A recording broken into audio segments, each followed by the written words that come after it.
આજનો વ્લોગ આખો ગુજરાતીમાં રહેવાનો છે કેમ કે આજે મારે બહુ જ આમ મારી ફિલિંગ્સ બધી શેર કરવી છે થોડી, તો હું હિન્દીમાં બહુ સારી રીતે નહીં કરી શકું, એટલે આજનો વ્લોગ પૂરેપૂરો ગુજરાતીમાં રહેવાનો છે.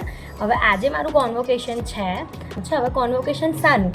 Because I am a qualified cost management accountant, so એની માટેનું કોન્વોકેશન છે એન્ડ એની માટે આપણે get ready with me vlog shoot કરવાના છીએ અને ત્યાં બી જેટલી બી એક્ટિવિટીઝ થશે એ બી હું શૂટ કરવાની છું અને બધું વ્લોગમાં ઇન્ક્લુડેડ કરવાનું છે.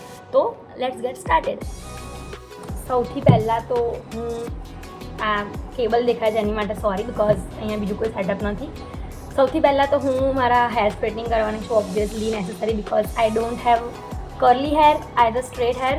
મારા વેવી હેર છે જે મને ઓકેશન ઉપર સ્પેશિયલી નથી ગમતા, સો હું મારા વાળને સ્ટ્રેટનિંગ કરવાનું વધારે પ્રિફર કરું છું કોઈ બી ઓકેશનમાં. તો સૌથી પહેલાં હીટ પ્રોટેક્ટિંગ સ્પ્રે.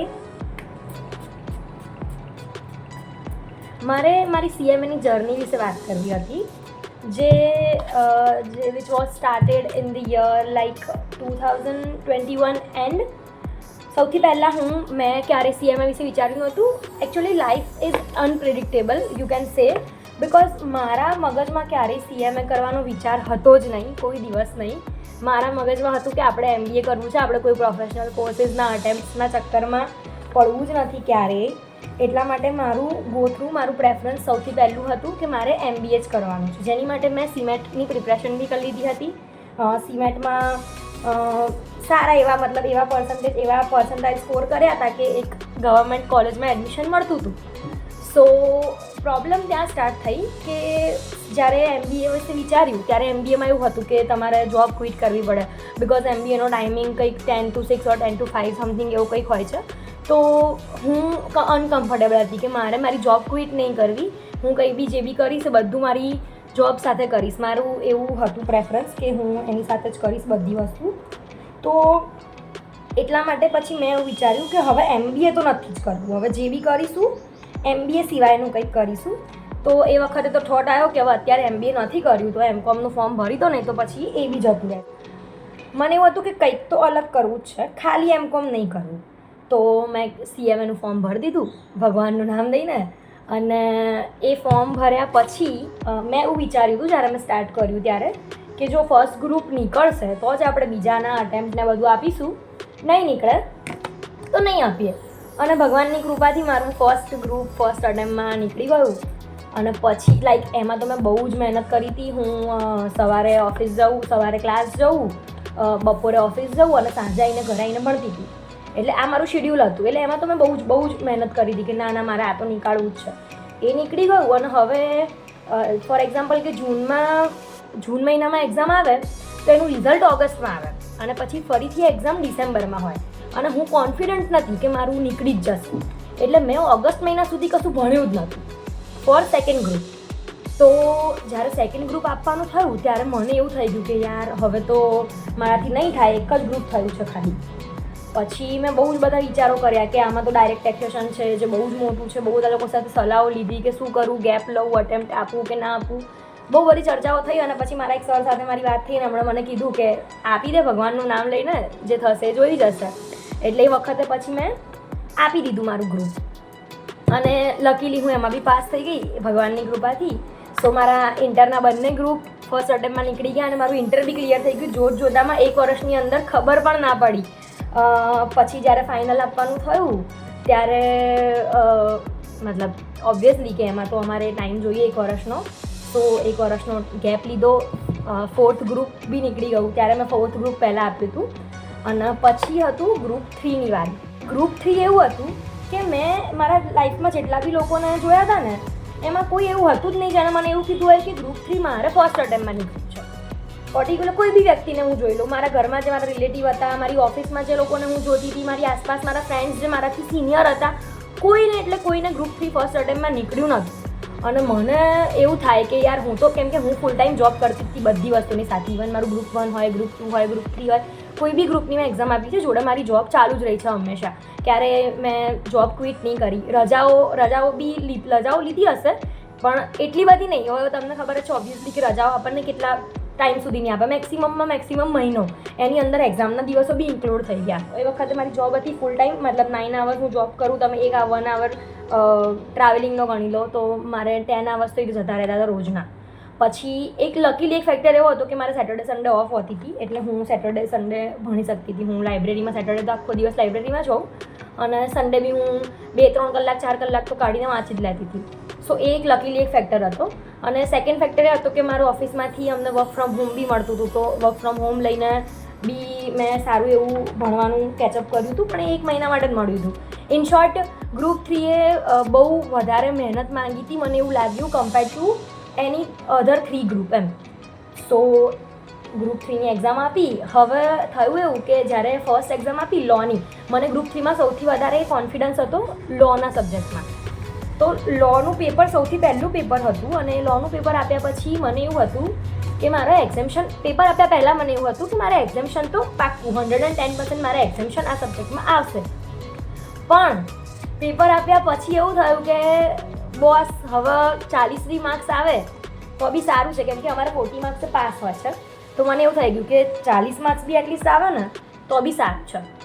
પછી ધીમે ધીમે એક્ઝામ્સ આપી. 2 એક્ઝામ સારી ગઈ. લાસ્ટ એક્ઝામ બહુ ખરાબ ગઈ હતી મારી, કોસ્ટની એક્ઝામ. મારે એવરી ટાઈમ મારે કોસ્ટની જ એક્ઝામ ખરાબ જાય છે, ખબર નહીં કેમ. તો કોસ્ટની એક્ઝામ મારી ખરાબ ગઈ. પછી ભગવાનને પ્રાર્થનાઓ કરી ઓબ્વિયસલી કે ભગવાન પ્લીઝ બચાવી લેજો બધાના, કેમ કે વખતે પછી બધાનું કેમ્પસ પ્લેસમેન્ટ બી ચાલતું હતું, તો બધાના પેકેજ સાંભળીને એવું થાય કે યાર ભગવાન પ્લીઝ જોઈ લેજો પ્લીઝ ભગવાન, એવું થતું હતું. બધું જ ઓલમોસ્ટ મતલબ થઈ ગયા પછી જ્યારે ફાઇનલી રિઝલ્ટ આવ્યું અને 11 ફેબ્રુઆરી 2025નો દિવસ હતો જ્યારે હું ક્વોલિફાઈડ CMA બની ગઈ.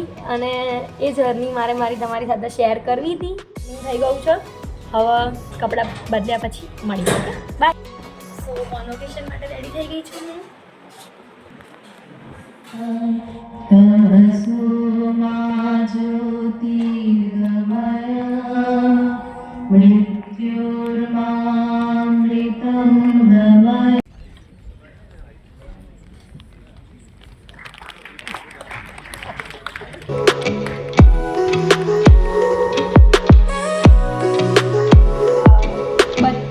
हम सबको पता है कि हम सबने कितना हार्डवर्क किया है इस जगह पे खड़े रहने के लिए.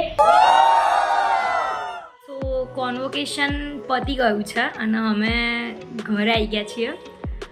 બહુ જ મસ્ત દિવસ હતો આજનો. જે ડ્રીમ જીવ્યું હતું એ ડ્રીમ આજે સક્સેસફુલ થયું છે. આઈ એમ સો ગ્રેટફુલ ટુ ગોડ. મેં બહુ જ બાધાઓ રાખી હતી, બહુ બધી બાધાઓ ચાલી રહી છે મારી. આઈ એમ સો ગ્રેટફુલ ટુ ગોડ. વાત કરતા હતા CMA જર્નીની, જે આઈ થિંક અધૂરી રહી ગઈ હતી મારે. તો અડધો વ્લોગ કદાચ અહીંથી સ્ટાર્ટ થશે.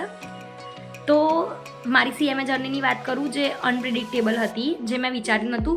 It was never my dream to become a CMA. જ્યારે મેં સ્ટાર્ટ કર્યું ત્યારે મેં એવું જ વિચારીને સ્ટાર્ટ કર્યું હતું કે હું એક પેપર આપીને જોઈશ, નહીં થાય તો હું છોડી દઈશ. સિમ્પલ આટલું મેં વિચારેલું હતું. ફર્સ્ટ પેપર નીકળ્યું, સેકન્ડ નીકળ્યું, થર્ડ નીકળ્યું, ફોર્થ નીકળ્યું, બધું ફૂલ ફ્લેજમાં એકદમ મસ્ત ફર્સ્ટ અટેમ્પમાં નીકળી ગયું. જે બાય ગોડ ગ્રેસ જ થઈ શકે છે, ભગવાનની કૃપાથી જ થઈ શકે છે.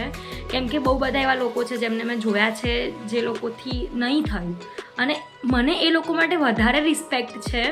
કેમ કે પર્સનલી જ્યારે હું એવું વિચારતી હતી, જ્યારે પ્રિપરેશન દરમિયાન મને એવો વિચાર આવે, એવો થોટ આવે કે કદાચ મારાથી નહીં થાય તો મને તરત જ સેકન્ડ થોટ આવે કે હું છોડી દઈશ. કેમ કે હું ફેલિયર મારી લાઈફમાં પર્ટિક્યુલરલી સ્ટડીના મેટરમાં નહીં જોઈ શકતી. કેમ કે હું એવી સ્ટુડન્ટ હતી કે જેણે ક્યારેય 80% નીચે નહીં આવ્યા સ્કૂલમાં. તો અમને શું બહુ ઓવર હાઇપ કરી દીધા હતા પેરેન્ટ્સે, રિલેટિવ્સે, ટીચર્સ વડે. એમને એટલા બધા ઓવર હાઇપ કરે ને કે અમે એવું વિચારીએ કે અમે ફેલ થઈએ, જે વસ્તુ અમારી જાત માટે, મતલબ મારી જાત માટે એક્સેપ્ટેબલ નથી. તો મારા જેટલા બી ફ્રેન્ડ્સ છે જે લોકો 5-6 અટેમ્પ્ટ આપે છે, 3-4 અટેમ્પ્ટ, ઇવન 1 અટેમ્પ્ટ બી આપીને આપે છે, મને એમની માટે એટલું બધું રિસ્પેક્ટ છે કે પોતાની જાતને પુશ કરવી લેવલ સુધી, એ ડિમોટિવેશનમાંથી બહાર આવવું અને પછી એક્ઝામ ક્લિયર કરવી, એ બહુ જ મોટી વાત છે. મારી જર્ની બહુ સ્મૂથ રહી છે ભગવાનની કૃપાથી. પણ હું બધાને બેસ્ટ ઓફ લક વિશ કરું છું. કોઈ બી પ્રોફેશનલ કોર્સ કમ્પ્લીટ કરીને ત્યારે એક માણસ નથી હોતું. કેમ કે એ કોર્સના જર્ની દરમિયાન તમને બહુ બધી વખત ડિપ્રેસિંગ ફીલ થાય, બહુ બધી વખત લો ફીલ થાય. ત્યારે તમને કોઈ એક માણસ મળે, તમારા પેરેન્ટ્સ મળે, તમારા મેન્ટર મળે, ફ્રેન્ડ્સ મળે, જે તમને અપ ફીલ કરાવે, તે તમને ચીયરફુલ કરે, તમને ચીયર કરે, એવા ફ્રેન્ડ્સ હોવા બહુ જ નેસેસરી છે, એવા કલીગ્સ હોવા બહુ નેસેસરી છે. અને ભગવાનની કૃપાથી મારી ફેમિલી બી એવી જ છે જે મને ડિપ્રેશનમાં નહીં જવા દેતી. મારી મમ્મી એક જ વસ્તુ મને કહેતી હતી કે કંઈ વાંધો નહીં, જે બી રિઝલ્ટ આવે આપણે શું વાંધો છે. એ તો આવું જ મને કહે કે આપણે શું વાંધો છે, આપણે તો જોબ ચાલુ જ છે, આવું જ કહે. પણ ડીપ ડાઉન વી નો કે એ જોબ ચાલુ હોવી અને CMA ક્લિયર હોવું બંનેમાં બહુ ડિફરન્સ છે.